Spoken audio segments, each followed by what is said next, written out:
সুন্দর শিশু জন্ম নেয় আর কি। দেখতে খুবই সুন্দর, অমায়িক, দেখলেই মানে মন কেড়ে নেয়ার মতো সুন্দর। এমন কিছু বাচ্চা থাকে কিন্তু দেখলে আদর করতে ইচ্ছা করে, মন কেড়ে নেয়ার মতো, ইউনিক, সবার চেয়ে আলাদা।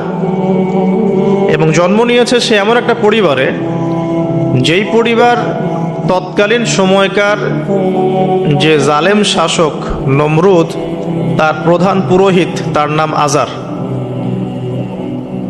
তৎকালীন বাবেলের শাসনকর্তার নাম হচ্ছে নমরুদ এবং তার প্রধান পুরোহিতের নাম আজার। তার ঘরেই জন্ম নিয়েছেন এই তাওহীদের শেকর ইব্রাহিম আলাইহিস সালাম।